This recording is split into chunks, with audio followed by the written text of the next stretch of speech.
ಕುಮಾರಸ್ವಾಮಿಯವರ ವಿಚಾರಕ್ಕೆ ಬರೋದಾದರೆ, ಕುಮಾರಸ್ವಾಮಿಯವರು ಭಾರತೀಯ ಜನತಾ ಪಕ್ಷದ ಜೊತೆ ಸೇರಿ 20 ತಿಂಗಳ ಸರ್ಕಾರವನ್ನು ಕೊಟ್ಟಾಗ ಅವರು ಒಂದು ರೀತಿಯಲ್ಲಿ ಇಡೀ ರಾಜ್ಯದ ಮನೆ ಮಾತಾ ಇದ್ರು.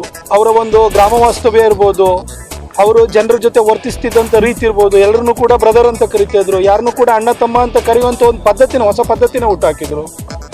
ಅದೇ ಒಂದು ರೀತಿಯಲ್ಲಿ ಮುಂದೊಂದು ರೀತಿಯಲ್ಲಿ ಬ್ರೋ ಅನ್ನೋದು ಇದೆಯಲ್ಲ, ಅದು ಲಿಂಗು ಆಗೋಯ್ತದು. ಅದು ಆ್ಯಕ್ಚುಲಿ ಪ್ರಾರಂಭ ಮಾಡಿದ್ದು ಕುಮಾರಣ್ಣ.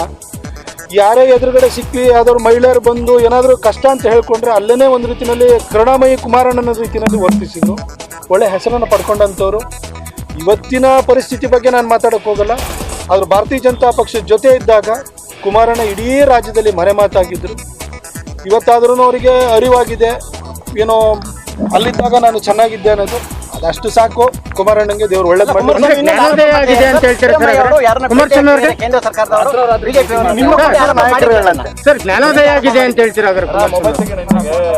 ರಮೇಶ್ ಅಣ್ಣ, ನೀನು ಏನು ಕೇಳಿದ್ರು ನಾನು ಹೇಳೋದು ಮಾತ್ರ ಹೇಳೋದು. ಯಾಕಂದ್ರೆ ಬುದ್ಧ ಜ್ಞಾನೋದಯ ಆದ್ರಲ್ಲ, ಆತರ ಕುಮಾರಸ್ವಾಮಿ ಅವರು ಈ ಜ್ಞಾನೋದಯ ಆದ್ರು ಅಂತ ಲೇಟಾಗಿ ಏನಿಲ್ಲ, ಅವರ ಮನದಾಳದ ಮಾತುಗಳನ್ನು ಅವ್ರು ಹೇಳಿದ್ದಾರೆ. ಅದರಲ್ಲೇ ಎಲ್ಲ ಅರ್ಥಗಳು ಇದೆ. ನಾನು ಅಷ್ಟನ್ನು ಮಾತ್ರ ಹೇಳಲಿಕ್ಕೆ ಬಯಸ್ತೇನೆ. ಕುಮಾರಣ್ಣ 20 ತಿಂಗಳ ಆಡಳಿತ ಏನಿದೆಯಲ್ಲ, ಇತ್ತೀಚಿನ ವರ್ಷಗಳಲ್ಲಿ ಅತಿ ಹೆಚ್ಚು ಜನಪ್ರೀತಿಯನ್ನು ಗಳಿಸಿದಂತಹ ಆ ಒಂದು 20 ತಿಂಗಳಾಗಿತ್ತದು. ಒಳ್ಳೆ ಕೆಲಸವನ್ನು ಅವತ್ತು ಮಾಡಿದ್ದಾರೆ, ಇಲ್ಲ ಅಂತ ನಾನು ಹೇಳೋದಿಲ್ಲ. ಹಾಗಾಗಿ ಕುಮಾರಣ್ಣಗೆ ದೇವರು ಒಳ್ಳೇದು ಮಾಡಿ.